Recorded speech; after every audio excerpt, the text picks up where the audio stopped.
तो अब हमें करना है इस वीडियो में नेक्स्ट से जो हम कल छोड़ चुके थे। तो ये है पहला मेंटेनेंस। मेंटेनेंस मतलब नदी विसर्ग, जो लूप होते हैं, जो चैनल्स होते हैं। तो इसके लिए या तो इसमें जो मेन है ना ये डायग्राम, तो पहले हम इस डायग्राम से इसको समझते हैं। जो डायग्राम है इससे समझ लेते हैं तो सबसे ठीक रहेगा। नदी यहाँ से प्रवेश कर रही है, मानो यहाँ से जो हमारी जो रिवर है ना वो आ रही है, जो यहाँ से घूमा, जो लूप बनाई, ये लूप बना रही है, लूप चैनल्स हैं।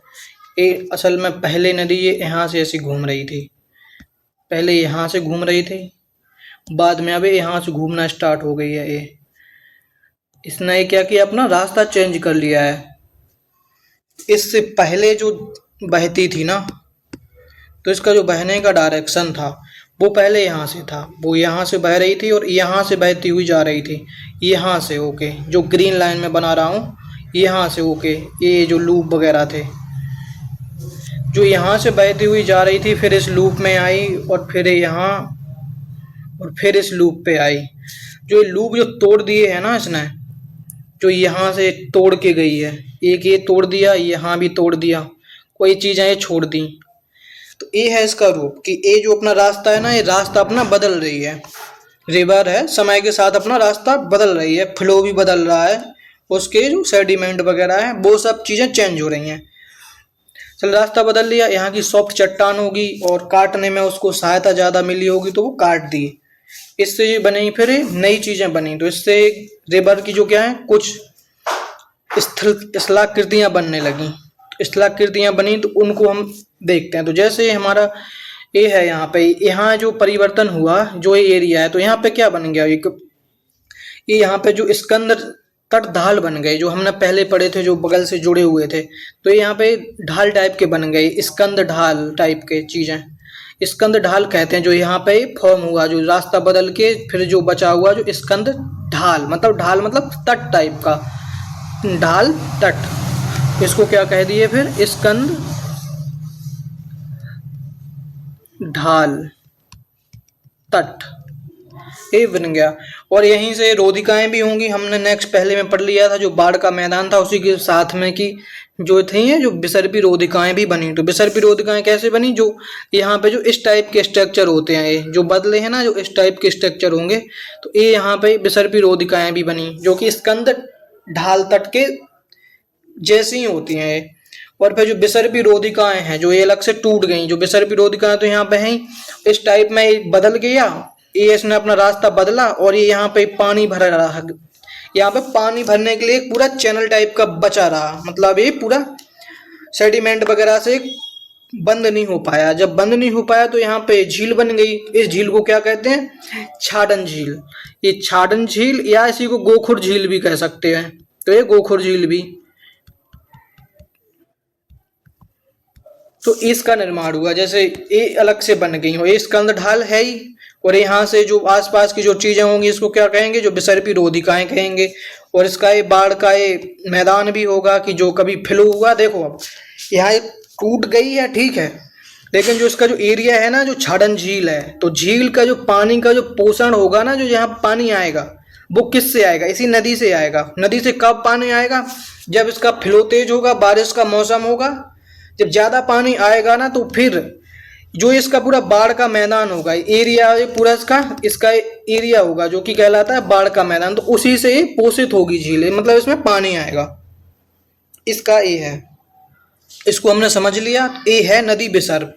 विसर्प का होता है सांप जैसा फैला हुआ है, ये फैल रहा है, क्लियर, बहुत ही ईजी है ये। अब इसको पढ़ लेंगे तो ज़्यादा कुछ दिक्कत भी नहीं आएगी अब समझने में।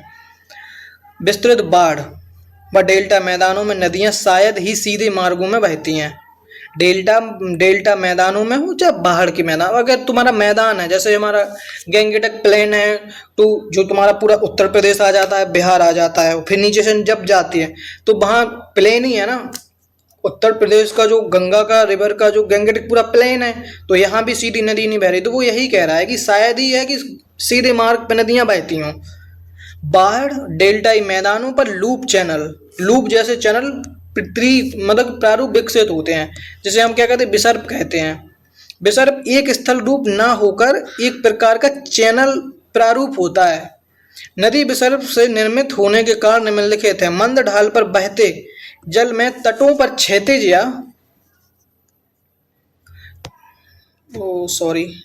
या पार्श्विक कटाव करने की प्रवृत्ति का होना। तटों पर जो जड़ोल का अनियमित और असंगठित जमाव होता है, जिससे जल के दबाव का नदी पार्श्वों का बढ़ना, प्रभावित जल का कोरियोलिस फोर्स से निक्षेपण या विक्षेपण। इसी प्रकार कोरियोलिस बल वायु प्रवाह विक्षेपित होता है। अब होंगी ये गुम्फित नदियां, मतलब गुम्फित नदी, इसको पढ़ेंगे तो ब्राइडेड कैनाल्स, चैनल्स। तो अब इसी टाइप से गुम्फित हैं तो मतलब इसी टाइप का ही होता है। जैसे गुम्फित स्ट्रक्चर बना हुआ है, हैं देखो एक दूसरे से टूटी हुई फिर कनेक्ट। गुम्फित का मतलब पेड़ की जड़ टाइप का होता है कि जड़ है ना वो जुड़ी एक ही जगह से है, वो अलग अलग से लूप से फैल के मतलब एक ही जड़ में आ रही है, जो एक मेन रूट है अपने।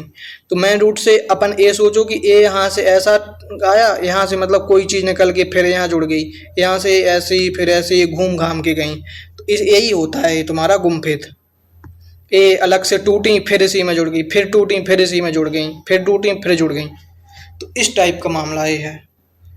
तो इससे पहले ये भी तो है यार, ये तो पढ़ना है हमें। सॉरी। जब चैनल की ढाल प्रवणता अत्यधिक मंद हो जाती है तो नदी में पानी का प्रवाह धीमा हो जाता है, पार्श्वों का कटाव अधिक होता है। नदी तटों पर थोड़ी सी अनियमितताएं भी धीरे धीरे मोड़ों के रूप में परिवर्तित हो जाती हैं। यह मोड़ अंदरूनी भाग में जड़ोल जमाव के कारण गहरे हो जाते हैं और बाहरी किनारा अपरदित होता रहता है। अगर अपर्दन, निक्षेपण और निम्न कटाव न हो तो विसर्प की प्रवृत्ति कम हो जाती है। प्रायः बड़ी नदियों के विसर्प में अवतल किनारों पर सक्रिय निक्षेपण होते हैं, उत्तल किनारों पर अधोमुखी अंडर कटिंग कटाव होता है। अवतल किनारे जमाव किनारों के रूप में भी जाने जाते हैं, जो अधिक अपर्दन की तीव्र कारगर मतलब स्टीप चिप के रूप में परिवर्तित हो जाते हैं। उत्तल किनारों का ढाल मंद होता है और विसर्पों के गहरे छल्लों के आकार में विकसित हो जाने पर अंदरूनी भागों का अपर्दन के कारण कट जाते हैं और गोखुर झील मतलब ऑक्सबू लेक्स बन जाती हैं। देखो गोखो झील लिखा है ना, वही है छाड़न झील टाइप का। तो अब ये है गुम्फित नदियां। यदि नदी द्वारा प्रवाहित नदभार का निक्षेपण उसके मध्य में लंबी रोधिकाओं के रूप में होता है। गाइस बहुत गर्मी लग रही है आज। जो निक्षेपण उनके मध्य में लंबी रोधिकाओं के रूप में होता है तो नदी धारा दो शाखाओं में विभाजित होती है। अरे सीधी सी बात है भैया, हमारी नदी यहाँ से जा रही थी, यहाँ से जो मेरी नदी आई, मतलब मेरी नदी नहीं सबकी नदी है, दैट्स एग्जाम्पल। ये नदी आ रही थी, इसमें बहुत ज़्यादा डिपोजिशन हो गया यहाँ पे, यहाँ ये पूरी बंद गई तो ये यहाँ से दो पार्ट में टूट जाएगी। ये दो पार्ट में टूटी फिर यहाँ मिल गई, यहाँ एक बार यहाँ जम गए डिपोजिशन फिर ये टूटी, फिर ये पानी तो भाई नहीं रुक पाएगा। डिपोजिशन कर लो चाहे तुम कुछ भी कर लो, वो टूटेगा ही टूटे, मतलब पानी नहीं रुकेगा, पानी कहीं ना कहीं से निकल के आगे जाएगा। तो सीधा सा कॉन्सेप्ट है, जहाँ की वो ढाल होगा। तो बस यही है इसका तो गुम्फित नदियों का यही लिखा है। यह प्रवाह किनारों पर क्षैतिज अपर्दन करता है। नदी घाटी की चौड़ाई बढ़ने पर जल आयतन कम होने पर प्रवाह जड़ोल अधिक मात्रा में एक क्षैतिज अवरोध के रूप में द्वीप की भांति निक्षेपित हो जाते हैं, मतलब द्वीप की तरह बन जाते हैं वो। और मुख्य धारा कई भागों में बट जाती है। जो मुख्य धारा होती है वो कई धाराओं में बट जाएगी। तो गुम्फित नदी प्रारूप के लिए तटों पर अपर्दन व निक्षेपण आवश्यक हैं। जब नदी में जल की मात्रा कम और जड़ोल अधिक हो जाए तब चैनल में ही रेत, मिट्टी, बजरी आदि की लंबी रोधिकाओं का जमाव होता है और नदी चैनल कई जल वितरकाओं में बट जाता है। जल प्रवाह की ये वितरकाएं आपस में मिल जाती हैं और फिर मिलती पतली और पतली उपधाराओं में बट जाती हैं। इस प्रकार गुम्फित नदी प्रारूप का विकास होता है। ये रामायण खत्म हुई। अब है बहुत इंपॉर्टेंट, ये जो ग्राउंड वाटर वाला होता है। तो ग्राउंड वाटर से जो स्थलाकृतियां बनती हैं वो ये दो टाइप से बनेगी। एक तो बनेगी निक्षेपित होगी और एक होगी अपर्दित से। तो जो अपर्दित स्थलाकृतियां होंगी उनसे जो बनते हैं सिंक वाला टाइप का बन जाएगा, मतलब अच्छी अच्छी चीज़ें बनती हैं, अच्छी निपाती रंध्र बन जाते हैं। तो एक ही चीज़ से टूट के बहुत सारी चीज़ें बनती हैं इसमें। जो गुफा बनती है जिसमें स्टैगलेमाइट एक टाइट होता है, एक स्तंभ होता है, एक पूरा गुफा का एरिया होता है, तो ये होती हैं।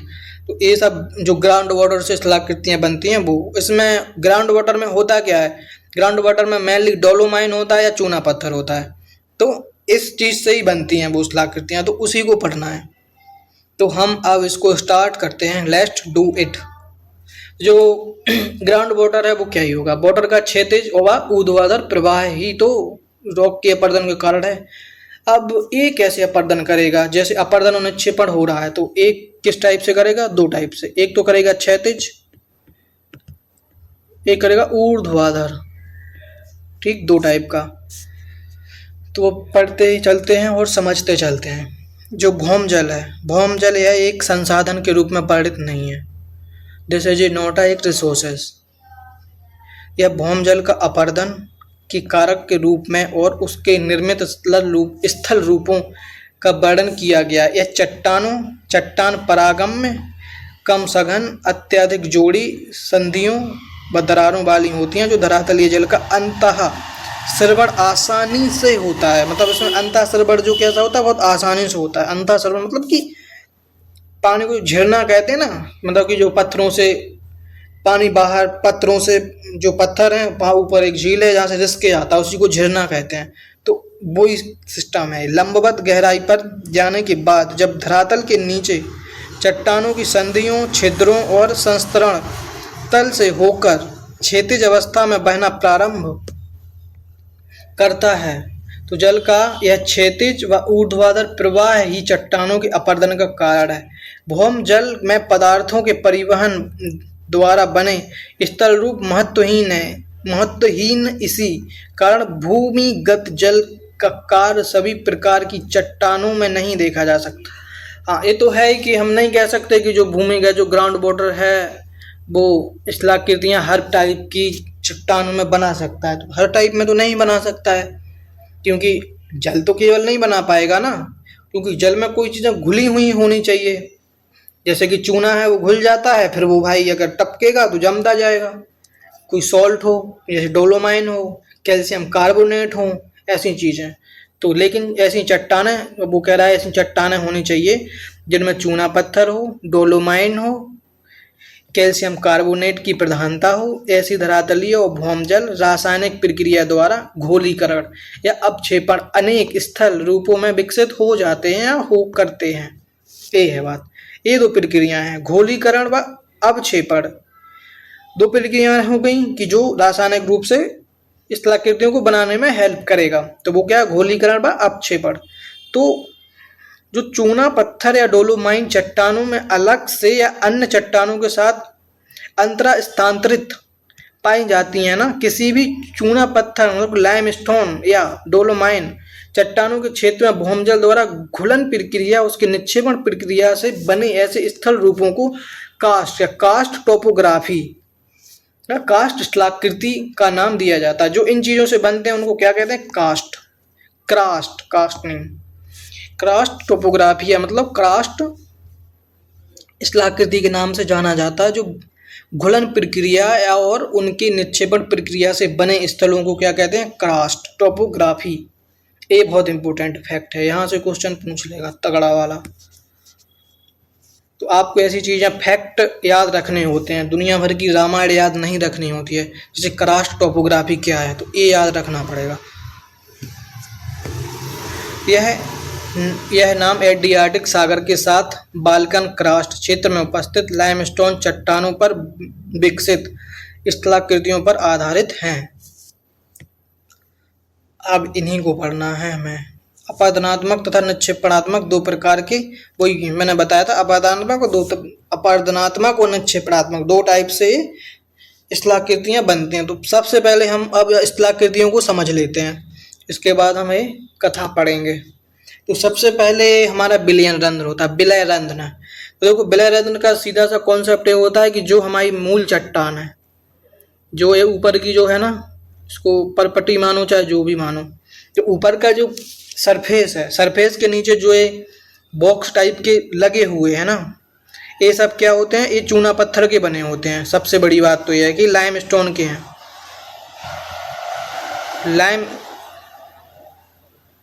लाइमस्टोन के हैं, ये लाइमस्टोन के बने हुए हैं और ये मध्यम आकार के हैं और कहीं ये सब चीज़ें हैं। तो इसमें पता क्या होगा, जो गोल्ड जब यहाँ से चीज़ें जब स्टार्ट होंगी ना, तो सबसे पहले यहाँ पे ये चीज़ें घुलना स्टार्ट होंगी। जब यहाँ चीज़ें घुलेंगी ना, घुल जाएंगी, ये घुलेंगी क्यों, क्योंकि यहाँ पानी भरेगा या कुछ और कारण से, तो ये घुलना स्टार्ट हुई। तो यहाँ पे बनेंगे क्या, होल्स, होल्स बनेंगे। ये घुलना स्टार्ट हुई कि भाई वो तो चूना है, तो चूना घुलना तो बेसिक सी बात है, घुल जाएगा, बाढ़ आएगी, पानी भरा, घुल जाएगा, पानी चला गया तो यहाँ छेद तो बन जाएगा। जब यहाँ छेद बना तो घोलरंध्र क्रस्ट से बहुत मतलब घोलरंध्र तो पाए जाते हैं, रंध्र पहले से पाए जाते हैं, तो जिससे ये गड्ढा बन जाएगा। तो इससे सीधा क्या बना, एक गड्ढा टाइप का बन गया। ये गड्ढा टाइप का बन गया तो इसी को हमने कह दिया पे घोलरंध्र। जहाँ से क्रिया स्टार्ट कहाँ से हुई, बिलियन रंध्र से हो। बिलियन रंध्र क्या होता है, चूना पत्थर का एक यहाँ पे जमा होता है और ये मध्यम आकार की गर्दों का निर्माण रहता है इसमें, ये मध्यम आकार का। तो ये हुआ गहरा। अब आगे की कहानी क्या हुई, घुलन प्रक्रिया तो चल ही रही होगी, ऐसा तो है नहीं कि इसके बाद वो प्रक्रिया खत्म हो जाएगी। तो अब ए शाफ्ट है और ए शाफ्ट है। अब जो है ना, यहाँ पे मान लो यहाँ पे चीज़ें जुड़ी हुई हैं, कनेक्ट हैं, और ये नीचे से पूरी ये चट्टान बनी हुई है, ठीक है ना। जब ये पूरी है ना, अब यहाँ नीचे ये है क्या है, यहाँ पे खुली हुई है, मतलब यहाँ पे कुछ नहीं है, खाली हो गई। यहाँ पे ये एरिया है खाली और ये ऊपर टंगा हुआ है। तो इतना ये बहुत ज़्यादा वजन हो गया, ये भारी हो गया, तो इसकी ये क्या होगी, ये छत है टूट जाएगी। जब ये घोलरंध्र है जो टूटेगा, अगर जब टूटेगा तो इसकी जो छत है ढहेगी ना भाई। जब नेपाती रंध्र जो डोलामाइट जब बनेगा, कब बनेगा, जब ये छत टूटेगी।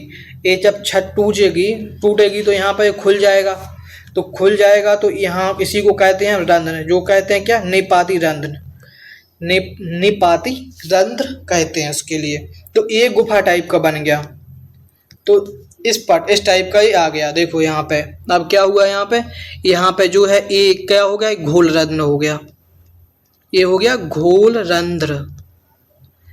ये यहाँ पे एक सीधा सिंपल सा है, तो इसको क्या कहते हैं, बिलिय रंध्र कह सकते हो, एक गुफा में ही समझ सकते हो।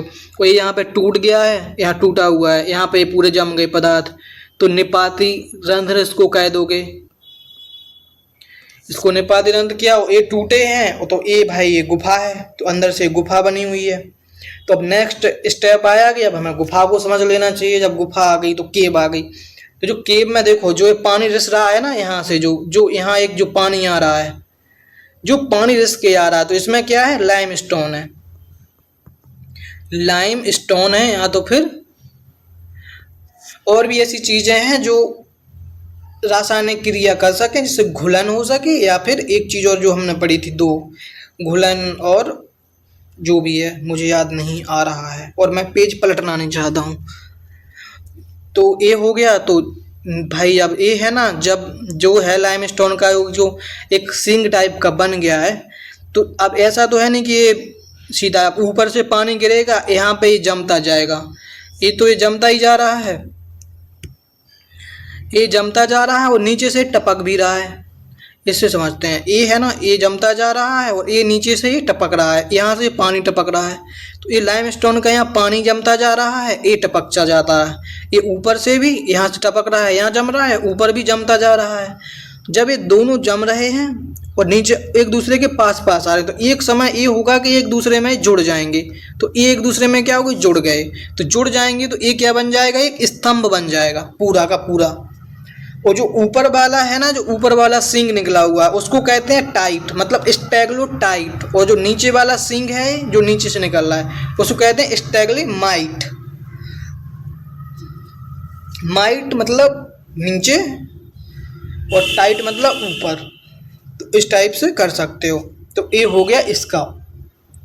अगर एनसीईआरटी से एक स्टेप और आगे जाओ तो इसमें कुछ फाइटोकॉर्क्स भी होते हैं, तो वो भी जानने की जरूरत है नहीं, क्योंकि यहाँ पे है नहीं। तो देखो ऐसा होता है, घोलरंध्र, यहाँ पानी भरा या कुछ हुआ तो ये अंदर घुस गया पूरा, मतलब ये पूरा पानी से अंदर सीधा श्रिंक हो गया।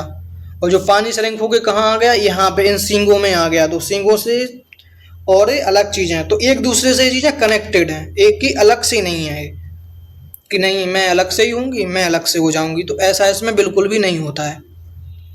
तो जो सिंक और घाटी वाला, जब भाई बहुत सारी चीज़ें जो गुफा मुफा सब टूट जाएं और एक बहुत तेज पानी आएगा तो ये फिर सीधा पूरा एक घाटी बन जाएगी, युवाला बन जाएगा। तो ये चीज़ें हैं, तो ये है हमारी ग्राउंड वाटर की स्थलाकृतियाँ। आई होप क्लियर हो गया होगा सर। तो अब हम इसको यहाँ पे इसकी रामायण पढ़ लेते हैं एनसीईआरटी की। तो चूना पत्थर चट्टानों के तल पर घुलन क्रिया छोटे व मध्यम आकार के छोटे गोल गर्तों का निर्माण होता है, जो विलय पर इन्हें बिलियन रंध्र कहते हैं, तो कि सैलोज होल्स कहते हैं। जो घोल रंध्र कास्ट क्षेत्रों में बहुत आयत में पाए जाते हैं। कौन से क्षेत्र? जहाँ कास्ट मतलब घोल रंध्र वही तो पाए जाएंगे, कास्ट मतलब कि जो घुलन प्रक्रिया जहाँ पे हो सके। घोल रंध्र एक प्रकार का छिद्र होता है जो ऊपर से वृत्ताकार होता है और नीचे कीप के आकार का होता है, और इसका क्षेत्रीय विस्तार कुछ वर्ग मीटर से हेक्टेयर तक, गहराई आधा मीटर 30 मीटर या उससे भी अधिक हो सकती है। तो इसमें कुछ निर्माण अकेले घुलन प्रक्रिया द्वारा ही होता है और कुछ अन्य पहले घुलन प्रक्रिया द्वारा हो चुके होते हैं या बनते हैं। और अगर इन घोल रंध्रों के नीचे अपनी कंदराओं की छत ध्वस्त हो जाए तो बड़े छिद्र ध्वस्त नेपाल रंध्र कोलैप्स सिंक नाम से जाने जाते हैं। अधिकतर घोल रंध्र के ऊपर अपरदित पदार्थ के जमे ठग जाते हैं और उथले खंड जल कुंड जैसे प्रतीत होते हैं। और ध्वस्त घोल रंध्र जो डोलाइन्स भी कहा जाता है, ध्वस्त रंध्रों के अपेक्षा घोल रंध्र अधिक संख्या में पाए जाते हैं। सामान्यतः धरातलीय प्रवाहित जल घोल रंध्रों और एवं विलयन रंध्रों से गुजरता हुआ अंतर्भूमित नदी के रूप में विलीन हो जाता है और फिर कुछ दूरी के पश्चात किसी कंदरा से भूमिगत नदी के रूप में फिर निकल आता है। और जब घोल रंध्र और डोलाइन इन कंदराओं की छत से गिरने या पदार्थ के स्खलन द्वारा आपस में मिल जाते हैं तो लंबी तंग व विस्तृत खाइयां बनती हैं, जिन्हें घाटी रंध्र कहते हैं या यूवेल्स कहते हैं। धीरे धीरे चूना युक्त चट्टानों के अधिकतर भाग इन गर्तों और खाइयों के हवाले हो जाते हैं। पूरे क्षेत्र में अत्यधिक अनियमित पतले और नुकीले कटक आदि रह जाते हैं, जैसे लेपीस के मैदान भी होते हैं, तो उन्हें लेपीस के मैदान कहते हैं। और इन कटकों और लेपीस का निर्माण चट्टानों की संधियों में विभिन्न घुलन प्रक्रियाओं द्वारा होता है। कभी कभी लेपीस के ये विस्तृत क्षेत्र समतल चूनायुक्त चबूतरे में परिवर्तित हो जाते हैं।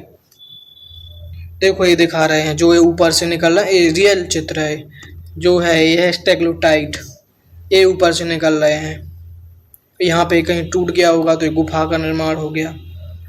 तो ऐसा होता है, ये एक दिन एक आपस में जुड़ जाएंगे। केव्स कंदराएं हैं, केव्स ही हैं, गुफाएं।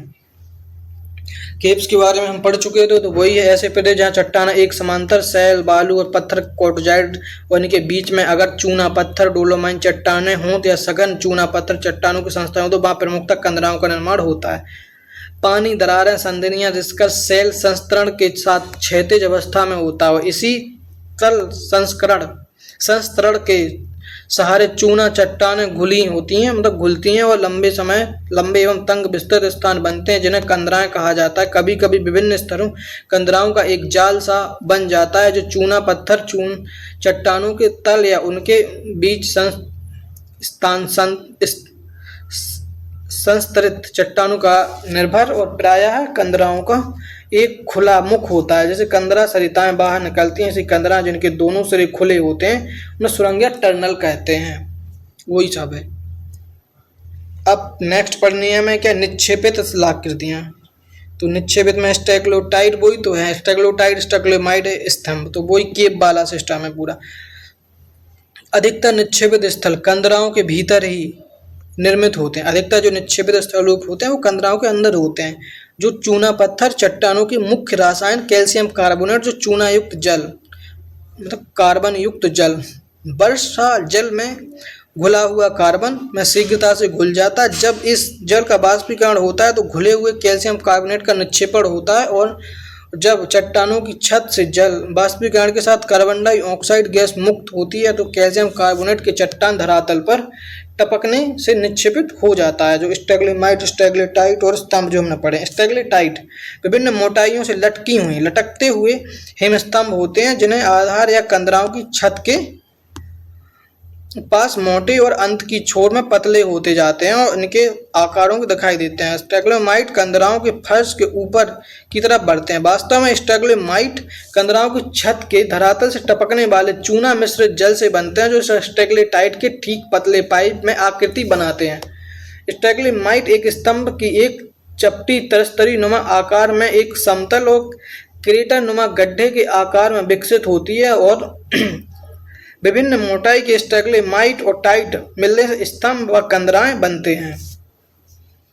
तो ये हो गया यहाँ पे एंड।